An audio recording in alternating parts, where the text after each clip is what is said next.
আসসালামু আলাইকুম রহমতুল্লাহ। আশা করি সকল ভালো আছেন। আলহামদুলিল্লাহ, আপনাদের দোয়ার বদৌলতে আমিও ভালো আছি। সম্মানিত উপস্থিতি, আজকে আমি আপনাদের সম্মুখে আলোচনা করতে যাচ্ছি মুত্তাকি এর পরিচয় সম্পর্কে। আল্লাহ রাব্বুল আলামিন পবিত্র কুরআন মাজিদ অবতীর্ণ করেছেন প্রত্যেকটা মানুষের জন্য, কিন্তু এখান থেকে হেদায়াত গ্রহণ করতে পারবে শুধু মুত্তাকিরা। পবিত্র কালামুল্লাহ মাজিদে সূরা বাকারার ২ নম্বর আয়াতে আল্লাহ রাব্বুল আলামিন বলেন, যালিকাল কিতাবু লা রাইবা ফীহি হুদাল লিল মুত্তাকিন। অর্থাৎ কোরআন মাজিদ হুদাল লিল মুত্তাকিন, মুত্তাকিনদের জন্য পথ প্রদর্শক। যালিকাল কিতাবু লা রাইবা ফীহি, এই কিতাবের মধ্যে কোনো রকম সন্দেহ নেই।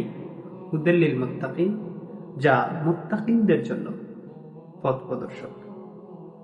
আল্লাহ রাব্বুল আলামিন এই মুত্তাকি শব্দটা যে ব্যবহার করেছেন, এখন আমরা জানব এই মুত্তাকি কারা। মুত্তাকি হচ্ছে এমন একজন যে কিনা সর্বাবস্থায় আল্লাহ তাআলাকে ভয় করে চলে। আল্লাহ তাআলার অসন্তুষ্টি, শাস্তির ভয় করে যে নিজেকে সংযত রাখে, নিজেকে নিরাপদ রাখে, ওই ব্যক্তি হচ্ছে মুত্তাকি। একদিন হযরত ওমর রাদিয়াল্লাহু তাআলা আনহু উমাইয়া ইবনে কাব রাদিয়াল্লাহু তাআলা আনহুকে প্রশ্ন করলেন মুত্তাকি সম্পর্কে, মুত্তাকি কারা, তাকওয়া কি। তখন উমাইয়া ইবনে কাব রাদিয়াল্লাহু তাআলা আনহু ওমর রাদিয়াল্লাহু তাআলা আনহুকে জিজ্ঞাসা করলেন, আপনি কি কখনো কাঁটাযুক্ত পথে অতিক্রম করেছেন? তখন ওমর রাদিয়াল্লাহু তাআলা আনহু বললেন, হ্যাঁ।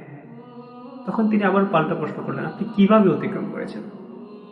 তখন ওমর রাদিয়াল্লাহু তাআলা আনহু বললেন, আমি আমার নিজের যে কাপড়টা আছে ওই কাপড়টাকে গুছিয়ে নিয়েছি, অনেক সতর্কতার সহিত রাস্তাটা পাড়ি দিয়েছি।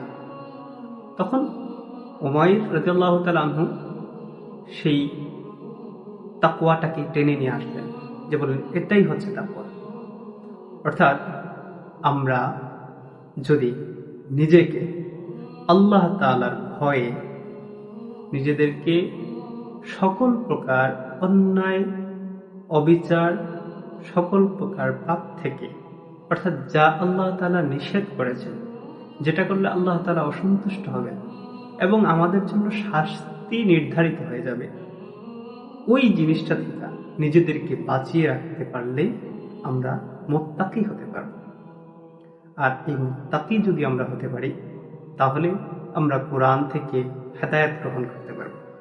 আল্লাহ রাব্বুল আলামিন আমাদের প্রত্যেককে মুত্তাকি হওয়ার তৌফিক দান করুন। সকলে আমিন। আসসালামু আলাইকুম ওয়া রাহমাতুল্লাহি ওয়া বারাকাতুহু।